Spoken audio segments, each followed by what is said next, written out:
country in Africa. There's many countries in the south. There are many countries in the Middle East that are suffering right now. So I team up with Human Rights. I team up with Young Youth International for Human Rights to ensure that I get together with the young people because they are the life of our community.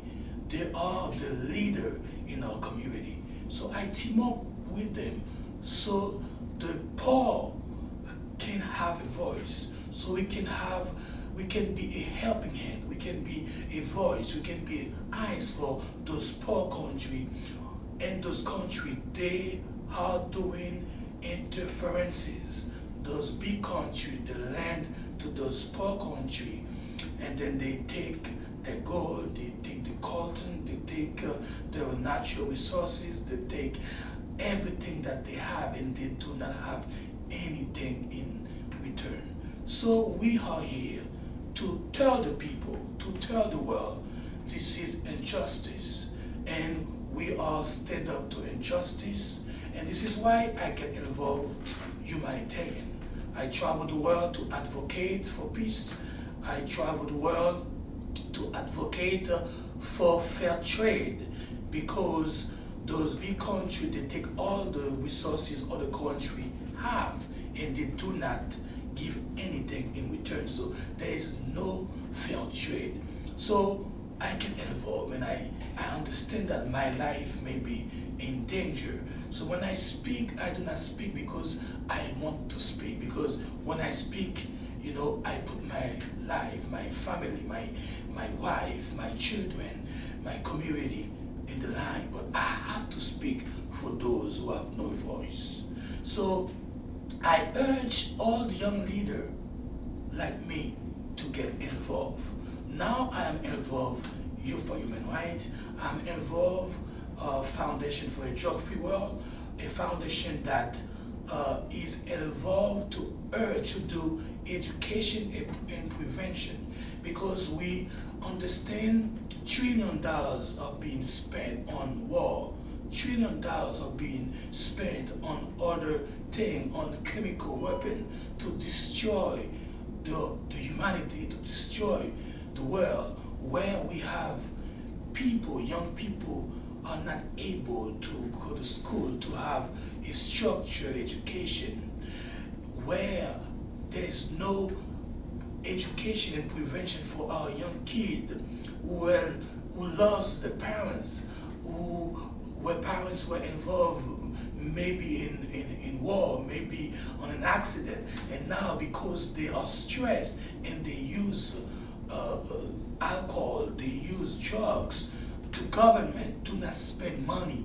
on helping this kid. So by joining Drug-Free World to do drug education and prevention, so we helping those children, we serving humanity. We explain to them this is what's going to happen when you're doing drugs and alcohol.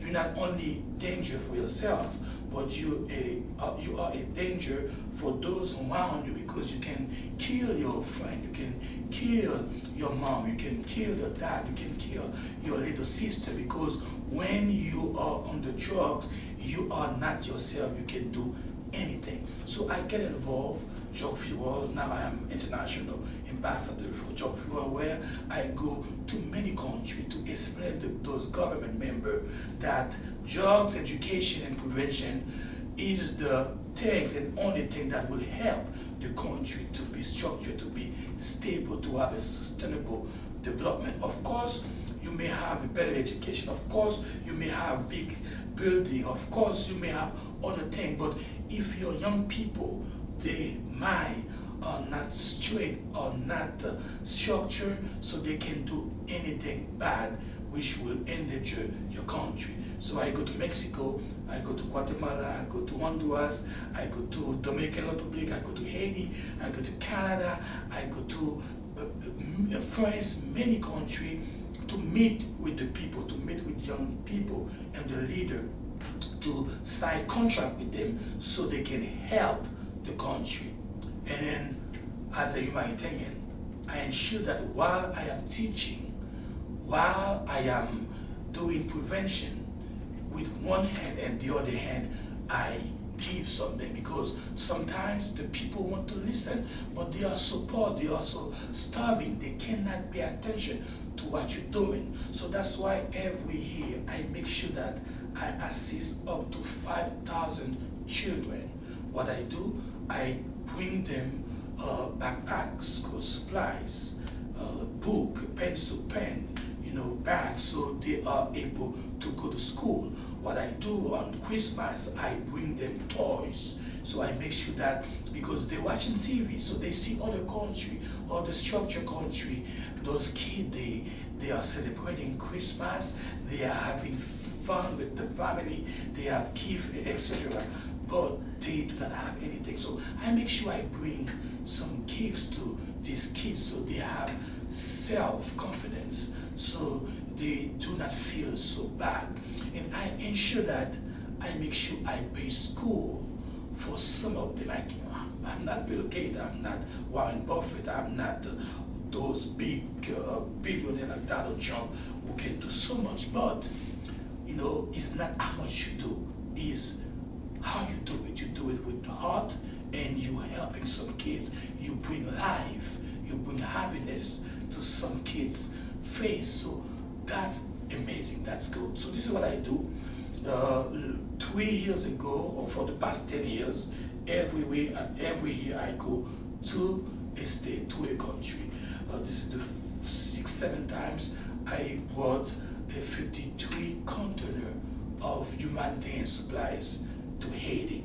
After the Hurricane Matthew, I was able to bring a 53 container of humanitarian supplies, tent, food, medical supplies, hygiene kits, and I was able to assist up to 25,000 people, family members.